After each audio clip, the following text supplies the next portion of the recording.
Hey guys, this is Wallower, and I'm bringing you a three-part series on a team I previously debuted at the end of Season 1 on the Silpharina subreddit, and wrote a bit of an introduction on how to play. Since then, I've gotten a lot of requests, DMs on how to actually play this team, questions about replacements, questions about what you do in certain situations, requests just to see gameplay video. So I've decided to kind of make this three-part series to cover all of those bases, kind of those things that you can't really just explain via text or in a post. So this part one is just a gameplay video, so you kind of see what the team is all about. This is the last set of my Season 2 that got me to 19th overall, compared to the 12th overall of my Season 1. So bit of a regression, but more people know the team and more people are playing it and know how it plays. So anyways, the team is S2 Deoxys Defense as a safe switch, and Bastiodon as the closer. So this team functions very heavily on switch advantage, and because Bastiodon is probably the best Pokemon at taking advantage of switch advantage, in this first game I have a very favorable lead against Azumarill, and they safe switch Shiftry, which is not that great for S-Victreebel, but my other Pokemon don't really deal with it better. And he actually lets the Leaf Blade through. I was planning on switching, but because he didn't, I can just shield this foul play and finish him off. Now, if anyone gets the next Pokemon that comes in, I will be very impressed, because I did not, and I had no idea how to play against this. So out comes the Shadow Fortress, and I instinctively swapped my safe swap, which is usually what I do when I'm facing something that 4 times resists grass. But unfortunately, Bug Bite is super effective against Deoxys defense. And even though the counters are doing a decent amount of damage, and I can probably force a shield if not do some damage with Thunderbolt myself, Fortress is going to be able to farm down my Deoxys defense and have a decent amount of energy. So while Bastiodon has a decent matchup against Shadow Fortress, I assume, not when it has an Earthquake charged. And I only have 1 shield left. I realize I need the shield to protect my Victreebel against a potential Ice Beam as well. So I hope he's baiting, and he is not. And this goes from a very good position lead to a very bad one. Fortunately, he swaps out Azumarill. I actually didn't throw the Leaf Blade because I thought he was going to throw an Ice Beam earlier. But it turns out it's a play rough, and that's why he waited so long. So I can farm him down, and I'll try to throw the Leaf Blade at this Fortress. I just need to chip him down somehow. The main thing here is I can't let this Fortress beat my S-Victreebel on fast moves alone and then come into the next matchup with energy, because that is how I lose against the Bastiodon. And fortunately, he has to throw a Mirror Shot, and Bastiodon comes in and smacks down. So yeah, the reason this team works so well together is because S-Victreebel is very good at forcing switch advantage through spending shields, as well as covering all the types that Bastiodon needs covered, and vice versa. Everything that kind of beats S-Victreebel, or that you need to switch out of, is something that Bastiodon can probably beat without even spending a shield. The main Pokemon being Altaria, Skarmory, Tropius, all the flyers. So yeah, as we see here, Altaria. Altaria lead is awful for S-Victreebel. I swap out into Defense Deoxys. He decides to stay in and throw a Sky Attack. This is very common for Altarias, but then he comes in with his own Deoxys. And I played Nacho actually quite a few times. I think even multiple times on this specific day. And this is the problem once you know your opponent's team. He plays this absolutely perfectly. I feel like most people would have swapped into the spoilers, I guess. He's got an Azumarill in the back, but most people would swap into that, which Deoxys defense can kind of force switched advantage back. But against another Deoxys defense, it just doesn't happen. They'll just match your shields, and he's going to maintain switch advantage. So I'm in a really big hole here. And yeah, this is the worst part. He even is running Psycho Boost as well, and it forces a shield out of my S-Victreebel. So now I don't have switch advantage, I don't have shield advantage, and I'm running S-Victreebel and Bastiodon, and I just want to see what it is in the back. And yeah, it's still the Azumarill from earlier. And I mean, I'll try my best here, but Bastiodon does not beat Azumarill in even shields, really. Like, it's kind of close, but when you're a shield behind, there's really nothing you can do. So at this point, I'm thinking I've got to carry this somehow with my S2 I don't quite get to the Stone Edge. If I could force that shield, I had a better chance.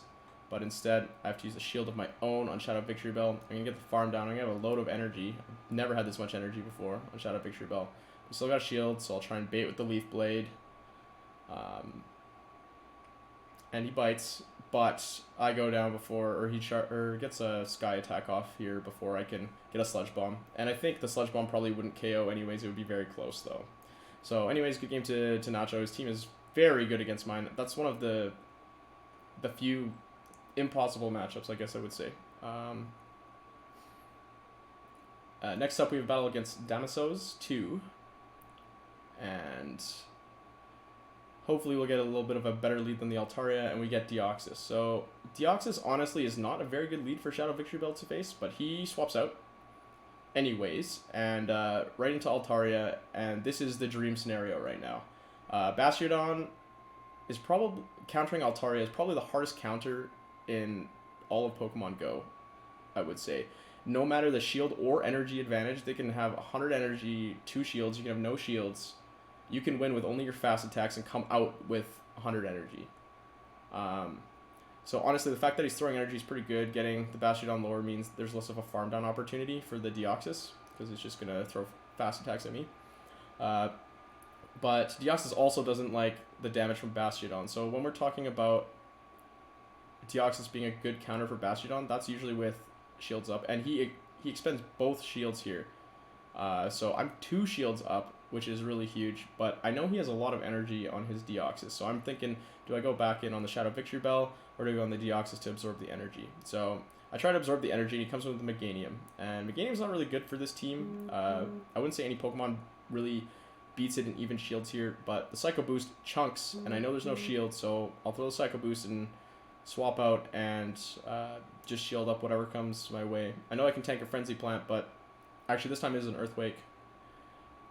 So just continue to farm it down. I save the energy up just so I can, because I know their Deoxys is loaded with energy. That's the only reason Damasos hasn't left yet, is because he hopes that he can get the Psycho Boost off. But I'm going to pop the Leaf Blade. And obviously S-Victreebel, huge attack, wins CMP tie, and he just quits out. He knows that even if he does feint my S-Victreebel with a Psycho Boost, he's got a debuff Deoxys defense coming in versus my my Deoxys defense. So that's a no-win scenario for him. So once again, keeping switch advantage is very important there, and that's what we do and eliminate the threat to the S-Victreebel and the S-Victreebel sweeps. So this is a very interesting lead matchup. It's Ivy dependent and lag dependent. Although I guess with the new changes, the new nerfs, thank God, to Registeel, that's no longer the case. This is just, you have to spend 2 shields, and you win the 2-to-1 shield versus Registeel. So he doesn't shield, and I know at this point I can kind of maybe go for the kill. But I also am on this last set of my series, and he switches out anyways into Vigoroth. I throw a couple hits off. I just do not want to eat the Body Slam. I have no more shields. So Deoxys defense, a fantastic answer to Vigoroth. Takes resistant damage from the counters. The Body Slam still hurt. I don't have any shields. If I'd swapped right away, the Vigoroth might have been able to take me out. But because I did a little bit more Razor Leaf damage first, I can feint him before the 3rd Body Slam comes through. So now here's the issue, is he has a 2 shield advantage, and I throw the Thunderbolt here. I probably shouldn't have. I was kind of scared that I had some fast move lag. I wasn't really paying attention. And the fast move lag causes the Registeel to be able to get that Flash Cannon off on the Deoxys defense there. But I don't think that would have been the case in hindsight, like rewatching the video. But as I was saying last set, I was just trying to play really safe. Azumarill comes out. I force the shield, and then I get a little bit of Psycho Boost damage off. I know he's loaded, so if I bring that S-Victreebel in, I've pretty much just lost the game. He's just going to Ice Beam me, and then he's a shield up on Bastiodon. So I bring in the Bastiodon. I know he's not going to throw the Ice Beam right on the switch, but I eat a Hydro Pump, and at that point, I know he's not max energy. Come with the S-Victreebel. I throw the Leaf Blade to be safe as well. I'm pretty sure I don't need it. I should just be able to fast move, attack him down, but that was just so if I didn't, then Bastiodon could get to a Stone Edge and just guarantee the KO. So yeah, that was the fourth battle. Honestly, I wouldn't say Registeel is a favorable lead for Shadow Victreebel, but it is dealable with. You just have to eliminate it. If you switch into Deoxys defense, they just swap out, and you have a tough time removing it later. So really favorable lead in my last matchup of the season. We get Azumarill, and they switch right to Tropius. Usually I wait to see if it's Razor Leaf or Air Slash before swapping out. Usually they can build up a little bit of energy against the Razor Leaf variant and do a little bit more damage.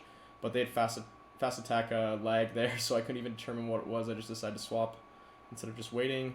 And Bastiodon has a pretty favorable matchup versus both variants. Against the Air Slash variant, as you can see, I don't actually need to throw my charge move at all. I can just farm down, and honestly, that's probably for the best, because then I come out of it with 100 energy. That's going to be 2 Stone Edges before I faint, and the Azumarill shouldn't have that much energy coming out of that matchup.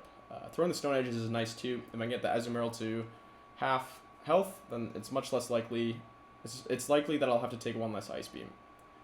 But it looks like I'll have to take one anyways in this matchup. But so far, we're playing both with shields up. Very favorable to my lineup. Block the Ice Beam, and there aren't too many scenarios when you have a Victreebel and your Deoxys defense remaining with a shield up, and they have one Pokemon remaining that you can lose. I know he only threw 5 Mud Shots, so that's going to be a Rock Slide. Victreebel can tank 1 Rock Slide, assuming that you have a defense-weighted Victreebel. That's why I really don't suggest attack weighting your Shadow Victreebel. I let my Victreebel go because now I know my Deoxys defense can farm down a Stunfisk. I'll take a Rock Slide, but what's important here is they only have 1 shield. Their Azumarill is very low, and I just need to make it to 2 Psycho Boosts. So each Psycho Boost is 5 counters, and I was already at 6, taking down a Stunfisk. So this Azumarill doesn't even get a charge move off, and this game is over. So yeah, this was the final set of Season 2. I hope you guys enjoyed a little bit of that gameplay. Part 2 is going to be much more detailed, like how to play certain scenarios. Oh, and I'm rewarded with the Dino too. I think that's my 4th total. But yeah, next part going to be more gameplay scenarios, more specific things. What do you do if you win lead? What do you do if you lose lead, lose switch? All that kind of stuff, because I think that's one of the main barriers to people playing this team. And then the third part is going to be more direct matchup oriented. So what do you do with Shadow Victreebel versus, let's say, Gengar, or versus Deoxys defense? What are your plays there, and what is favorable to your team, as well as 1 or 2 matchups just showcasing Deoxys defense's ability to win back switch advantage, because it wasn't really shown in this video very much. But yeah, if you liked that and you want to learn more about this team and how it runs, the next video won't be really that based on gameplay. It'll be more based on specific scenarios and more of an educational purpose. So yeah, thanks for watching. Let me know if you liked it.